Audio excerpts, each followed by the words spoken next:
سعد بن سليم بخرج وشبك بن صالح وحكي بن صالح بن محمد الحفيظ صحابي سعيد ولا إبراهيم جبريل مرمش يوسف بن عبد الله الحسن مالك بن البصري عمر بن عبد الرحمن عطاء شعبي بن عبد الله صلى الله عليه وسلم قبل عشر وسيل الحجاج بن عبد سليم معرف بن علي بن حسن عشر بن محمد بن عشر بن محمد رسول الله سيدنا الإمام الكتب الحبيب أبي أبو بكر بن السقاء بن سلم الحميد أولي كانوا يجن أينما كانوا وكانت أرواحهم وأولي حج البلدة سلم الشيخ محمد أشرف بن نبيل البنجري سمعت كسب الأنبر بن إسماعيل سمع الله أرواح شارواني عارف سمع الله الشيخ محمد زيد بن عبد الله سمع الله أرواح جميع مشايخنا والينا وخصوصا الله روح الشيخ سنود من أذكار خبير أن الله يتغشى برحمه الله ويرحمه علينا وزريتنا بركاتهم وأسرارهم وأنوار في الدين والآخرة يجعلنا من حجنا محبتهم ويضافنا لملاتهم ويعشرنا بزمرة أن الله يرزقنا الفتوح والرسول ونصر الجسد والقلب ورد نسألنا لا يطوع علينا فتوح العارفين فكان يهدينا إلى سواء السبيل الله يطوع عمرنا يسونا خلقنا ويشعر ذكرنا شفي مرضنا وأن يفز أهلنا ويرن قلب لي والأجد والمين وفتن ما ظهر منه وطم يختلون بالأسنى إلى هر النبي على الفاتحة أو جلان شاطر نجم إياك نعبد وإياك نستعين صراط المستقيم. Assalamualaikum warahmatullahi wabarakatuh. Bismillahirrahmanirrahim. Alhamdulillah allazi an'ama alaina bitaysiri siyami wal qiyam. Asyhadu an la ilaha illallah wahdahu la syarika lahu wa asyhadu anna sayyidina Muhammadan abduhu wa rasuluh. Allahumma salli wa sallim wa karrim ala sayyidina Muhammadin salatan takunu likulli asrin yusra wa kulli hammin faraja. Wa likulli da'in dawa wa likulli saqmin shifa wa ala alihi wa sahbihi wa barik wa sallim. Amma ba'du, pertama kita bersyukur kehadirat Allah Subhanahu wa taala hingga pagi hari ini kita diberikan umur untuk kembali berkumpul di dalam satu majelis yang mulia, di tempat yang mulia, dalam kajian mulia. Mudah-mudahan ini semua menjadikan khazanah simpanan untuk akhirat kita. Dan mudah-mudahan Allah Subhanahu wa taala melalui perkumpulan ini memandang kita semua dengan pandangan rahmat-Nya. Amin ya rabbal alamin. Salawat juga salam senantiasa tercurah selalu atas pemberi syafaat penolong umat baginda Nabi Muhammad sallallahu alaihi wasallam. Yang mana di dalam satu hadis disebutkan daripada Abi Thawhah radhiyallahu ta'ala anhu qala dakhaltu ala Nabi alaihi salatu wasallam faraitu min bishrihi wa talaqatihi ma lam arahu qat. Diriwayatkan daripada Abi Thawhah radhiyallahu ta'ala anhu, kata beliau, aku datang kepada Nabi sallallahu alaihi wasallam lalu aku melihat bahwa wajah Nabi itu tampak suatu tanda-tanda kegembiraan. Artinya tidak pernah, kata Abi Thawhah, aku melihat wajah Nabi begitu senang hari itu. Maka aku pun bertanya kepada Nabi sallallahu alaihi wasallam. Beliau pun menjawab, barusan kata Nabi sallallahu alaihi wasallam, datang malaikat Jibril alaihissalam kepadaku, kemudian berlalu dari tempatku. Malaikat Jibril alaihissalam ini, ujar Nabi, membawa berita gembira kepadaku ya dari Tuhanku. Dia berkata, ya Rasulullah, ujar malaikat Jibril, Allah Subhanahu wa taala mengutusku kepadamu untuk menyampaikan satu berita. Artinya, tidaklah seseorang daripada umatmu ya Rasulullah berselawat kepadamu, maka Allah Subhanahu wa taala menyampaikan selawat juga kepada orang tersebut. Dan malaikat-malaikat Allah Subhanahu wa taala pun menyampaikan selawat kepada orang yang berselawat kepadamu sebanyak 10 kali. Jadi apabila kita senantiasa berselawat kepada Nabi, lebih-lebih lagi di bulan Ramadan, maka nilainya, pahalanya melebihi kita berselawat di bulan-bulan yang lain. Karena setiap amal kebaikan kita di bulan yang mulia ini dilipat gandakan oleh Allah Subhanahu wa taala akan pahala. Jadi selawat yang kita baca itu menjadikan Allah pun berselawat kepada kita, yaitu berupa rahmat. Dan malaikat-malaikat Allah pun bersalawat kepada kita, yaitu berupa permintaan ampun atas dosa-dosa kita. Jadi kadang alih baca salawat itu, ya. Masyarul hadirin yang dirahmati Allah Subhanahu wa taala. Ada suatu ungkapan yang kita sering kali mendengar. Diterimanya ibadah Ramadan seseorang itu, atau tanda bahwasanya kita telah benar melaksanakan puasa di bulan Ramadan itu adalah keadaan kita setelah bulan Ramadan lebih baik daripada kita waktu sebelum masuknya Ramadan. Artinya apa? Tanda-tanda seseorang itu diterima amal ibadahnya sepanjang bulan Ramadan itu adalah adanya suatu perubahan menjadi lebih baik. Yang tadi pinokoler, sembahyang sunat, barajin, sembahyang sunat. Karena selama bulan Ramadan terbiasa melaksanakan sembahyang sunat, sunat tarawih, di antaranya sembahyang sunat yang lainnya. Maka pentinglah kita perhatikan bahwa tarbiyah Ramadan ini luar biasa. Karena setiap umat Islam ditarbiyahi oleh Ramadan, termasuk kita. Makanya Allah Subhanahu wa taala di dalam ayat tersebut memerintahkan untuk berpuasa, di ujung-ujungnya kalimat la'allakum tattaqun, agar kalian menjadi orang-orang yang bertakwa, menempati derajat takwa di sisi Allah Subhanahu wa taala. Ini dilakoninya sehabis bulan Ramadan. Nah, maka oleh sebab itu persiapkan diri kita dari sekarang bahwa Ramadan ini bakal masih membekas pada diriku nanti sehabis Ramadan ini meninggalkan kita. Masih ada bekas-bekasnya. Ya, setidak-tidaknya yang dahulu pinokoler baca Quran, karena kita terbawa arus Ramadan, terbawa arus adanya tadarusan Al-Quran, nanti sehabis Ramadan tetap saja hanya baca Quran. Ya, walaupun kualitas dan kuantitas baca Al-Qurannya ya tidak seperti di bulan Ramadan, tapi bagaimanapun adalah bekas-bekasnya. Jangan kita menganggap Ramadan ini suatu beban, ya, sehingga sehabis Ramadan kita kemudian merasa merdeka. Masyarul hadirin yang dirahmati Allah Subhanahu wa taala, itu orang-orang di kota Tarim sejak dahulu sampai sekarang itu tidak ingin diganggu aktivitas ibadah mereka di 10 hari terakhir Ramadan. Karena banyak yang mengganggu kita di 10 hari terakhir ini. Persiapan-persiapan menyambut hari raya, menyiapkan pakaian-pakaian, makanan-makanan dan sebagainya. Nah, mereka tidak ingin itu terjadi.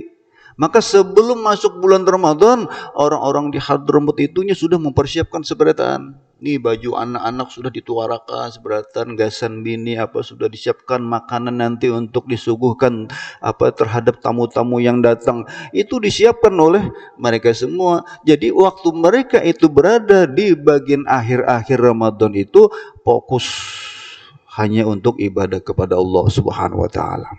Sebagaimana dalam satu hadis riwayat daripada Siti Aisyah radhiyallahu anha, "Idza dakhala al-ushr al-awakhir min Ramadan shajja mi'azarah wa ahya lailah wa ayqaza ahlah." Nabi SAW apabila sudah memasuki 10 hari terakhir daripada bulan Ramadan itu, maka beliau lebih menggiatkan, lebih bertambah semangatnya di dalam ibadah kepada Allah. Jadi kada tabalik lawan kita, ya. Kebanyakan kita nih kada usah menilai orangnya lah, kita nilai situasi di tempat-tempat ibadah aja, ya kan? Awal-awal sampai pertengahan ramai masjid musola, imbas sudah bagian akhirnya sudah mulai berkurang. Lalu yang dulu-dulu yang ada di awal-awal Ramadan mana orangnya? Ini kemanaan orang-orangnya ini nih? Hilangan, dicari-cari di rumah kah? Atau misalnya di tempat-tempat perbelanjaan kah? Kada tahu kita ini. Yang jelas mereka sudah tertipu di bulan di bulan Ramadan ini. Nah, jadi kita kalau betul-betul mengikut akan baginda Nabi sallallahu alaihi wasallam, justru di bagian akhir itu Rasulullah lebih giat dan bersemangat lagi. Wa ahya lailah, dan menghidupkan malam-malamnya. Di antara satu amal di malam-malam terakhir bagian-bagian akhir Ramadan itu adalah satu doa yang diajarkan oleh baginda Nabi kepada Sayyidah Aisyah radhiyallahu anha. Ya Rasulullah, apabila aku nanti kebetulan berada di malam Lailatul Qadar, apa yang mesti aku baca? Bacaan yang bagus. Lalu Nabi sallallahu alaihi wasallam mengajarkan kepada Sayyidah Aisyah radhiyallahu anha, ujar Nabi sallallahu alaihi wasallam, hendaklah engkau membaca akan ayat apa daripada doa ini, Allahumma innaka afuwun karim tuhibbul afwa fa'fu anni. Dalam riwayat yang lain, Allahumma innaka afuwun tuhibbul afwa fa'fu anni. Itu dibaca terus setiap malam di akhir-akhir ini, ya, diperbanyak aja kita baca itu. Nah, itu kalimat di situ. Allahumma, ya Allah ya Tuhanku, innaka afuwun, sesungguhnya engkau adalah Maha memberi maaf, pemaaf. Tuhibbul afwa, dan engkau mencintai akan kemaafan. Fa'fu anni, maka maafkanlah aku. Lalu apa bedanya kita dengan membaca istighfar, minta ampun kepada Allah dengan memohon kemaafan? Perbedaannya, seandainya kita membaca istighfar, memohon ampun kepada Allah Subhanahu wa taala, diampuni dosa-dosa kita, tapi catatan dosa kita masih ada. Tetapi kalau kita menyebut mengharapkan al-afwu daripada Allah Subhanahu wa taala, maka di samping dosa-dosa kita diampuni, catatannya dihapus oleh Allah Subhanahu wa taala. Allahumma innaka afuwun tuhibbul afwa fa'fu anni. Jadi penting kita nih setiap hari memohon kepada Allah akan kemaafan tadi. Nah, guru seman itu syekhut tarbiyahnya guru sekumpul lah. Anggaplah beliau tuh mamarina sekaligus paguruan. Guru seman ini bilanya habis Jumatan sidin itu kada panjang-panjang baca doa. Doa sini, Allahumma inna nas'alukal afwa wal afiyah. Doanya itu kada banyak, kada panjang-panjang doa ini dibaca habis Jumatan itu, ya. Allahumma inna nas'alukal afwa, ya Allah aku memohon kepada engkau al afwa wal afiyah. Apa arti afiyah? Afiyah itu adalah dijauhkan dari segala perkara-perkara yang dia tidak suka. Rasa sakit misalnya, rasa apa, disakiti dan sebagainya, dijauhkan dari semua itu. Itu makna daripada afiyah. Kita kadang-kadang kalimat afiyah ini digandengkan dengan kalimat sehat. Sehat wal afiyat. Apa bedanya? Kalau sama aja, kenapa dibikin kalimat itu jadi dua? Ya, mudah-mudahan sehat ditambahi afiyat. Kalau di mana afiyat itu cuma sehat, ngapain digandingkan dengan sehat lagi? Iya kan? Karena maknanya sama.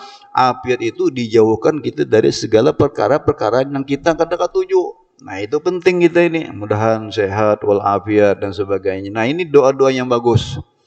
Ini termasuk di dalam doa kita antara duduk di antara antara dua sujud. Ada kan? Rabbi pilih warhamni wajibuni warfa'ni warzuqni wahdini wa'afini wa'afu anni. Kada duanya ada di situ. Lah, yang 8 doa itu nah bagus banget itu. Itu perlu kita pahami, kita hayati pembacaan doa itu. Rabbi pilih warhamni wajiburni warfa'ni warzuqni wahdini wa'afini wa'afu anni. Bagus doa itu, 8 doa, ya. Itu sudah memenuhi semua yang kita butuhkan di dalam kehidupan ini. Masyaallah hadirin rahimakumullah. Ulun mencari-cari materi yang bagus untuk disampaikan kita di bagian-bagian akhir Ramadan ini adalah kita perhatikan firman Allah Subhanahu wa taala yang berbunyi, a'udzubillahi minasyaitonirrajim. Innal ladzina qalu rabbunallahu tsumastaqamu tatanazzalu alaihimul malaikah alla takhafu wa la tahzanu wa abshiru bil jannati allati kuntum tu'adun. Nahnu awliyaukum fil hayati dunya wa fil akhirah walakum fiha ma tashtahi anfusukum walakum fiha ma tad'un nuzulan min ghafurir rahim.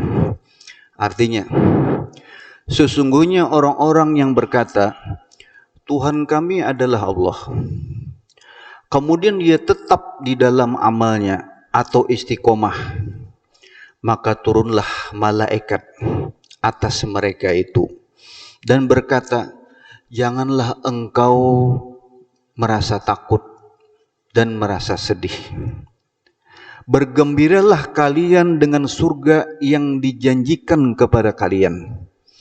Kami adalah penolong-penolong kalian di dalam kehidupan dunia dan akhirat. Dan bagi kalian di sana, di akhirat, ya, apa saja yang engkau inginkan. Dan engkau berada di sana apa saja yang kau ingin dapatkan, apa yang kau minta waktu di dunia. Sebagai hidangan daripada Allah yang Maha Pengampun lagi Maha Penyayang. Ayat ini menjelaskan kepada kita, setelah kita memperkuat tauhid kepada Allah dengan sebuah pernyataan, ya, Allah Tuhanku. Ini kan suatu pengakuan kita. I'tirafan bi rububiyyatihi wa iqraran bi wahdaniyatihi. Pernyataan akan keesaan Allah Subhanahu wa taala. Kemudian setelah itu barulah dia memulai suatu amal. Suatu amal yang mana amalan tersebut tidak terputus-putus. Artinya rutin digawe terus. Amalan ini kita menyebutnya istiqomah. Al-istiqomah khairun min alfi karamah. Istiqomah itu lebih baik daripada 1000 keramat. Akan tetapi istiqomah ini dimaknai begitu banyak daripada sekian pendapat-pendapat daripada para sahabat, para ulama, itu macam-macam. Ada yang memaknai istiqomah itu adalah minas sabati alal iman wa ikhlasil amal wa ada'il faraid, yaitu dengan tetapnya kita dalam keadaan iman dan mengikhlaskan setiap amal kita, menunaikan segala keparduan. Jadi nang wajib-wajib itu jangan sampai kita tinggalkan atau berkurang nilai-nilainya. Untungnya kita mengerjakan nang wajib-wajib di bulan ini karena dilipat gandakan sampai 70 kali lipat pahalanya dibandingkan bulan yang lain. Nanti kalau sudah habis bulan Ramadan, kita mengerjakan nang pardu-pardu, ya nilainya sebagaimana nilai pardu.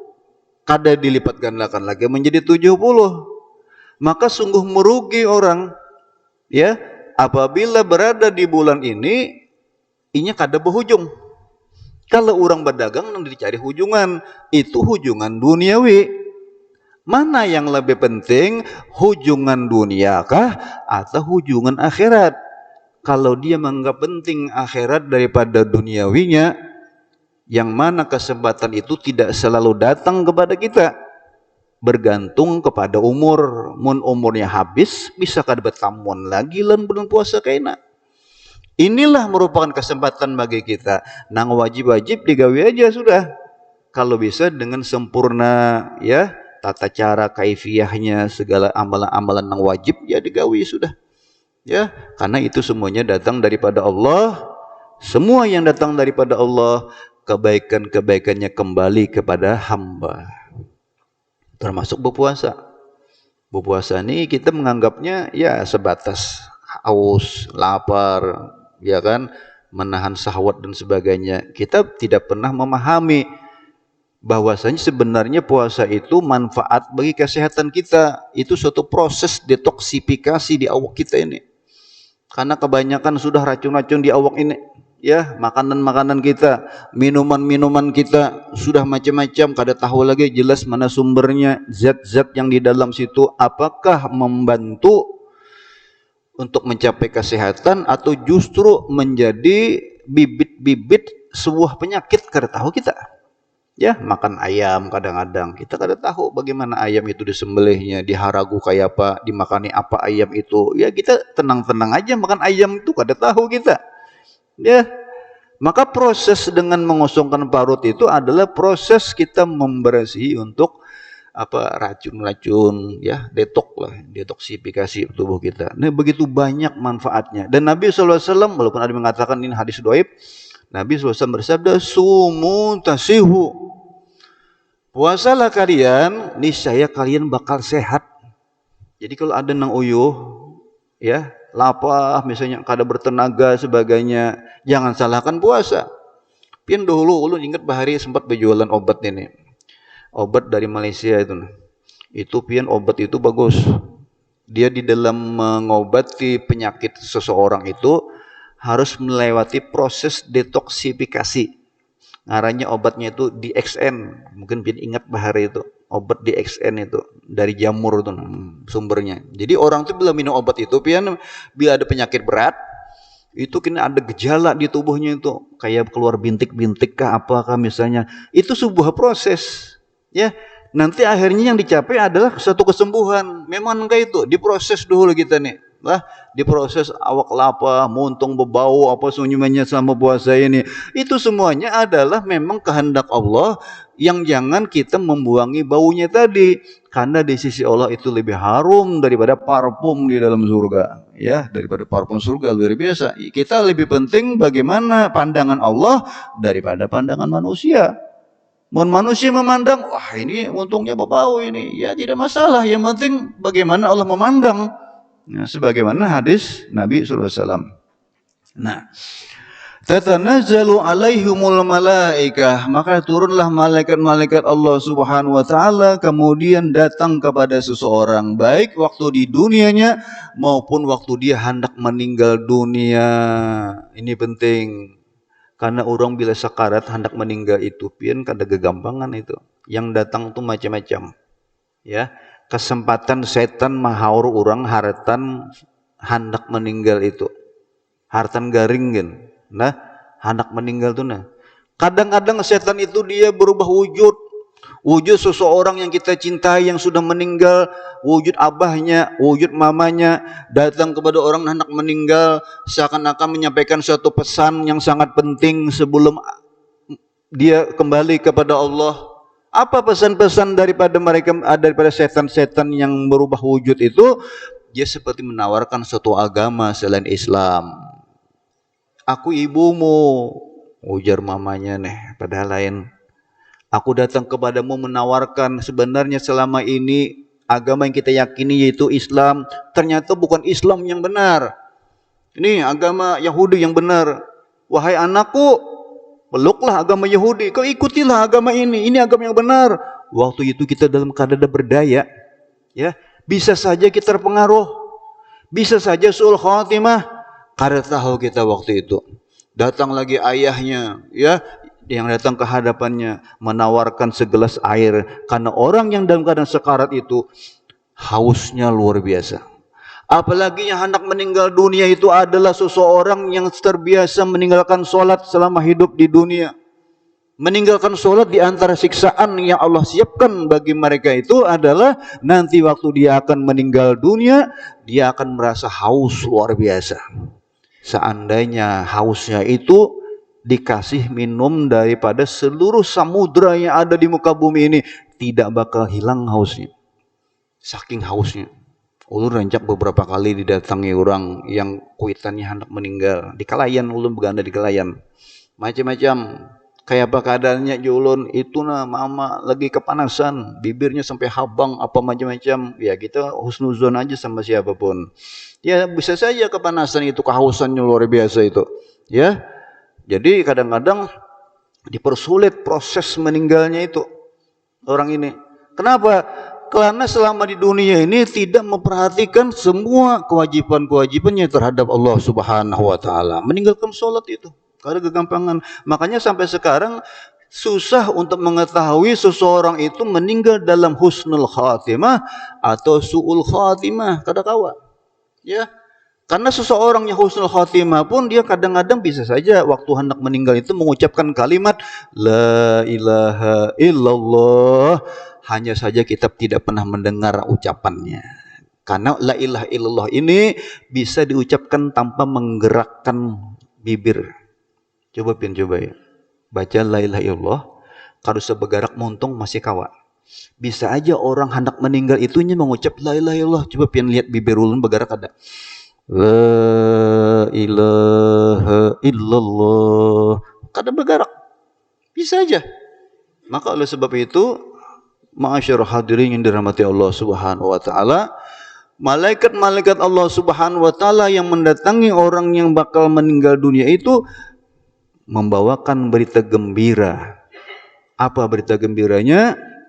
Janganlah engkau merasa takut dengan apa yang akan engkau hadapi setelah ini, dan jangan engkau bersedih dengan semua yang engkau bakal tinggalkan nih, semua yang ada di dunia itu.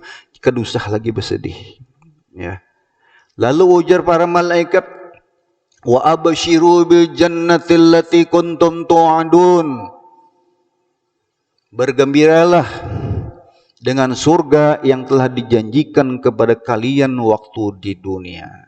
Jadi dijanjikan surga kalau seseorang yang beramal seperti ini, melakukan ini, ya, orang-orang yang kuat tauhidnya kepada Allah, lalu kemudian dia istiqomah, ya, di jalan Allah Subhanahu wa taala, maka orang-orang ini bakal disiapkan wa'iddat lil muttaqin, disiapkan oleh Allah Subhanahu wa taala surga tersebut, ya, seluas langit dan bumi.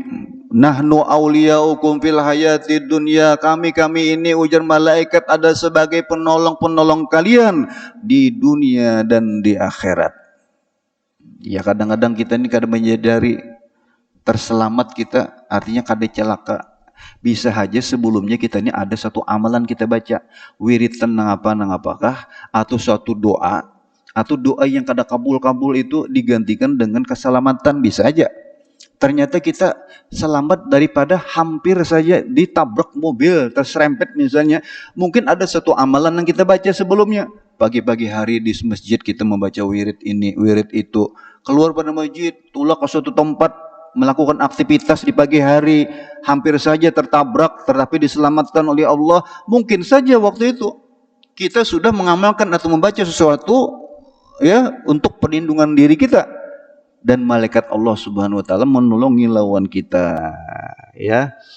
Dan malaikat-malaikat Allah Subhanahu wa taala ini menjaga kita agar jangan sampai tersesat daripada kekufuran. Ya, diberikan jalan kepada kita sehingga ditampakkan sesuatu yang hak itu di hadapan mata kita. Itu karena apa? Karena kita istiqomah tadi. Karena kita istiqomah dalam amal. Tadi sudah di sini dimaknai istiqomah itu artinya as-sabatu 'alal iman, tetap di dalam imannya. Kemudian mengikhlaskan di dalam amal. Kita ini susah pang kalau sudah di luar Ramadan nih, hendak menjaga nilai-nilai Ramadan ini. Karena keikhlasan kita ini ya antara ikhlasul mubtadiin, ikhlasul abidin. Orang ikhlasul abidin ini, orang nang permulaan ini, ya, orang nang beribadah ini, inya bilanya kada berpahala, kada hakunnya beramal. Bila kada janji-janji kebaikan daripada Allah, pahalanya gonol, bisa kada hakuninya. Coba seandainya bayangkan Ramadan ini seandainya pahalanya sama dengan bulan-bulan yang lain, ya mungkin kada tapi bahimat ban lebih ibadah. Kenapa? Karena memang seperti itulah, ya.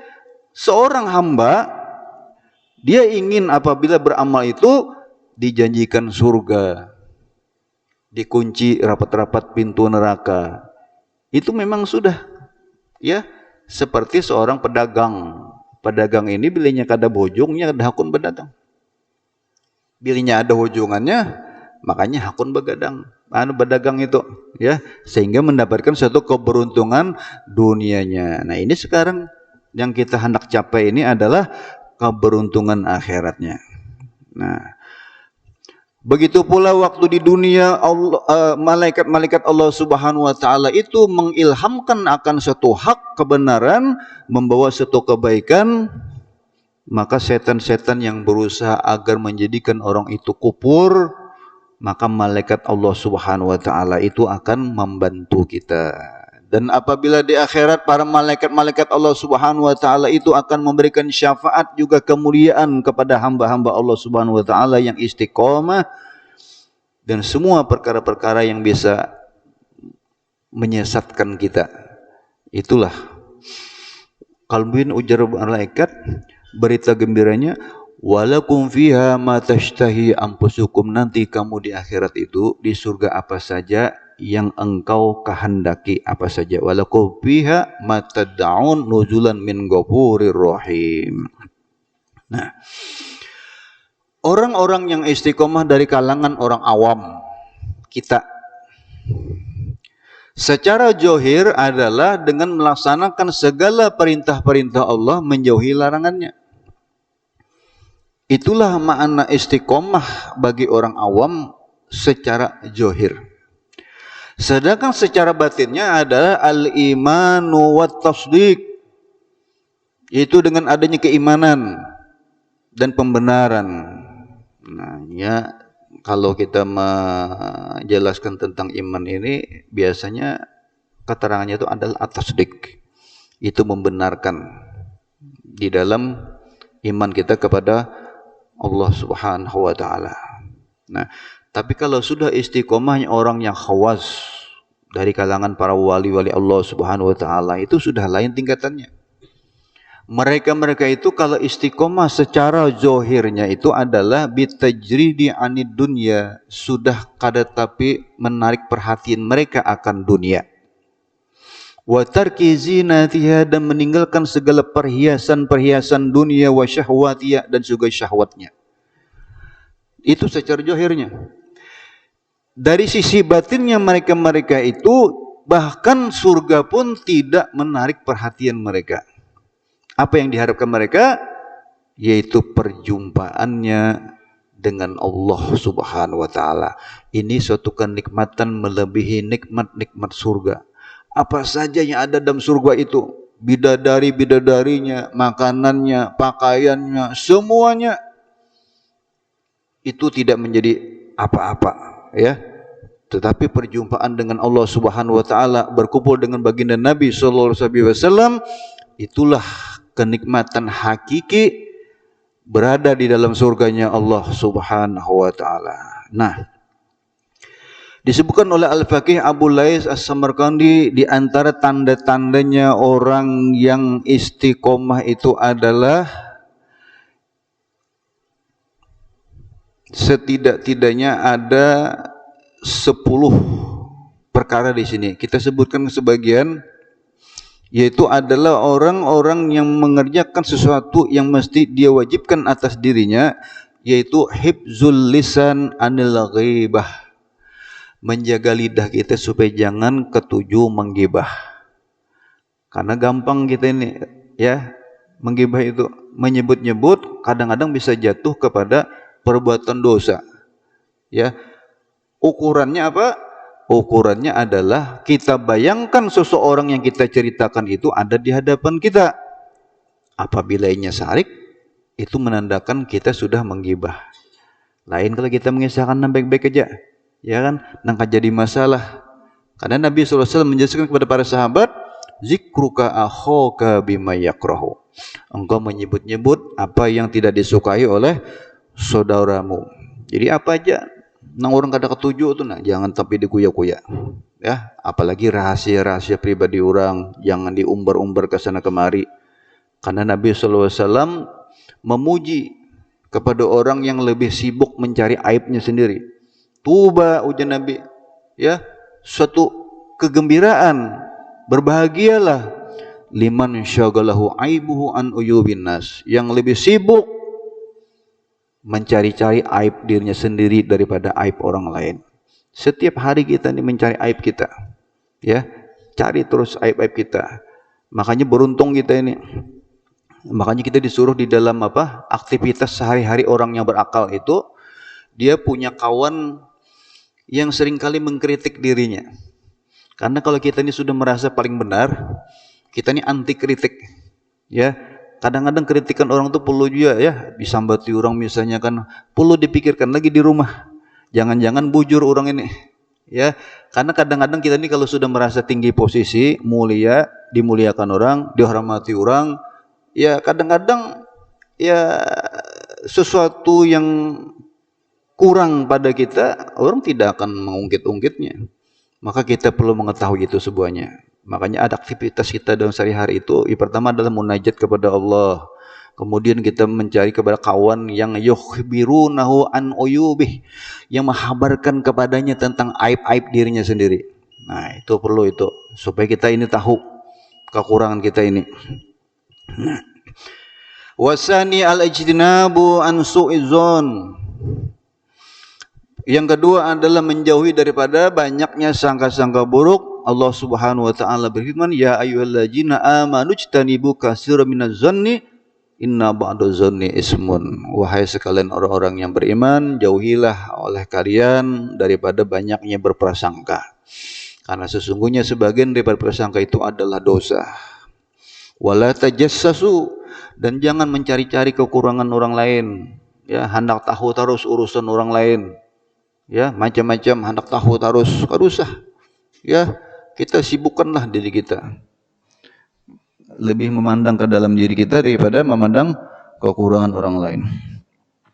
Kemudian yang ketiga, al-ijtinabu minas sukhriyah, yaitu janganlah kita ini suka mengolok-olok orang lain, merendahkan orang lain. Ini semua perbuatan lidah, mulai ghibah tadi, ya, sangka baik, kemudian sampai kepada ini suuzon adalah. Nah, warabi ghaddul basar, menundukkan pandangan.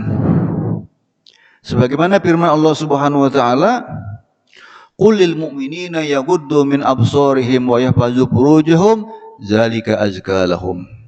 Wa qulil mu'minat yaghuddna min absarihinna wa yahfazna furujahunna zalika azka lahunna. Katakan ujar Allah kepada orang yang beriman agar mereka menundukkan pandangannya, ya, dan menjaga akan kehormatannya. Itu lebih mulia, lebih suci bagi mereka. Bukan hanya laki-laki yang disuruh menundukkan pandangan, bobon babinian pun disuruh juga. Wa kullil mu'minat yaghuddna min absarihinna. Katakan kepada orang-orang beriman perempuan agar mereka juga menjaga pandangan matanya. Karena bisa saja, ya, memandang laki-laki yang terbuka aurat. Kita ini kadang-kadang nggak ada sadar. Dikira cuma binian aja auratnya mesti jangan dipandang. Laki-laki pun perlu juga jangan memandang aurat laki-laki. Karena aurat laki-laki itu ya baina surah wa rukbah. Itu antara lintuhut sampai ke pusat. Itu aurat laki-laki. Maka itu jangan dibuka. Ulun rancak menyampaikan di mana-mana. Kalau kita hendak berselawar handap, ya, itu jangan di atas lintuhut selawarnya. Tutupi kayak selawar katuk tuh nah. Karena kita kadang menyadari waktu kita memakai selawar handap, ya, di atas lintuhut laki-laki, itu dia sudah membuka aurat. Bayangkan setiap harinya memakai itu, berapa dosa kita? Kita bawa keluar rumah, apalagi nang ada tahu rasa supan, membasuh mobil, kendaraan, becawatan aja. Kada sadar kadanya dicangangi orang. Lah, kada sadar itu adalah merupakan perbuatan dosa, mau jadi kebiasaan, kita terbiasa dengan dosa. Berapa dosa kita numpuk-numpuk kayak itu terus. Nah, maka perlu dijaga aurat ini. Ya, kalau hendak berselawar di atas lintuhut, ya untuk selawar dalam aja, jangan gak usah dibuka-buka. Ya, ini penting. Ya, kalau kita sudah masuk ke dalam masjid, tampak benar kesolehan kita. Kita kada tahu waktu di bengkel, kita kada tahu waktu di luar rumah, waktu di halaman rumahnya basuh mobil, bisa becawatan tak? Nah, mun kesolehan ini jelas saja bang di tempat-tempat ibadah. Bagaimana di luar tempat yang lain?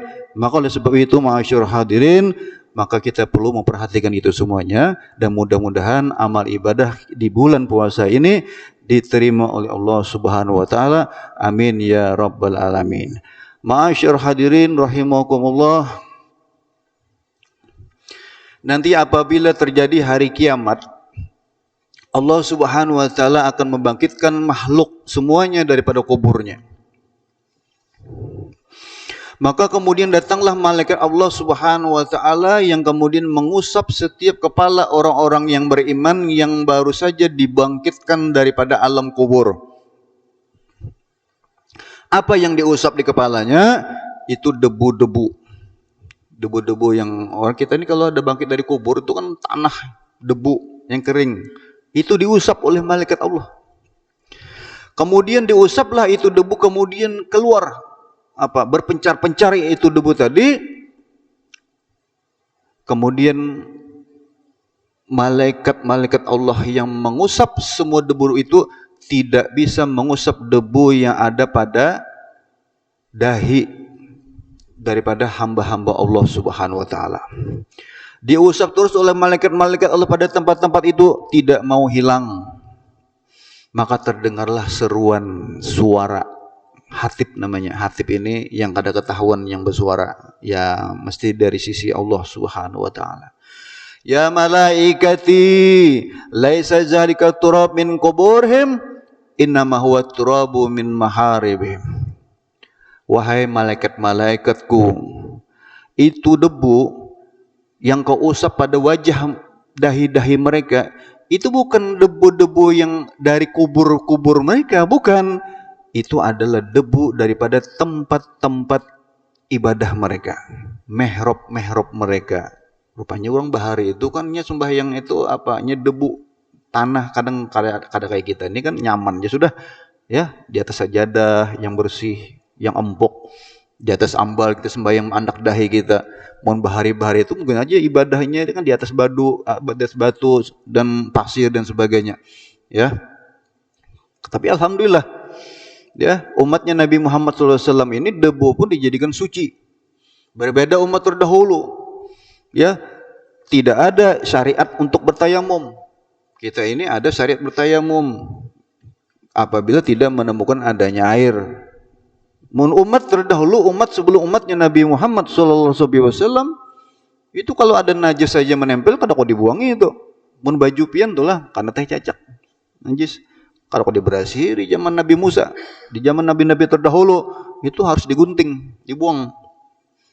Mun nangka itu kita pakai di zaman weh ini pian beluang-luang baju. Nah, baju-baju mahal karena najis, gunting.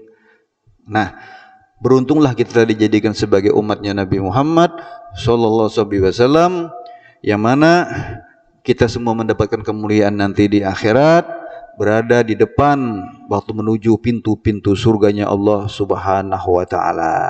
Maka ujar Allah Subhanahu wa taala itu debu daripada tempat-tempat ibadah mereka, sehingga mereka itu ujar Allah tidak perlu engkau usap lagi bagian kepalanya dan dahinya, biarkan saja mereka itu sampai mereka itu melewati jembatan Sirat, masuk ke dalam surga, sehingga semua orang, semua manusia memandang kepadanya, dialah khawasu ibadi, hamba-hambaku yang istimewa, hamba-hambaku yang khusus, ujar Allah Subhanahu wa taala. Mudah-mudahan kita seberatan termasuk dalam golongan hamba-hamba Allah yang diistimewakan oleh Allah Subhanahu wa taala, terkhusus bagi yang mengistimewakan akan bulan Ramadan, bulan yang mulia ini. Dan mudah-mudahan dosa-dosa kita diampuni Allah, dan mudah-mudahan umur kita dipanjangkan untuk berjumpa lagi dengan bulan Ramadan pada tahun-tahun berikutnya dalam keadaan sehat walafiat. Amin ya rabbal alamin. Ala tilkan niyat wa ila hadratin nabiy al-fatihah. Auzubillahi minasyaitonir rajim. Bismillahirrahmanirrahim. Alhamdulillahirabbil alamin arrahmanirrahim maliki yaumiddin. Iyyaka na'budu wa iyyaka nasta'in.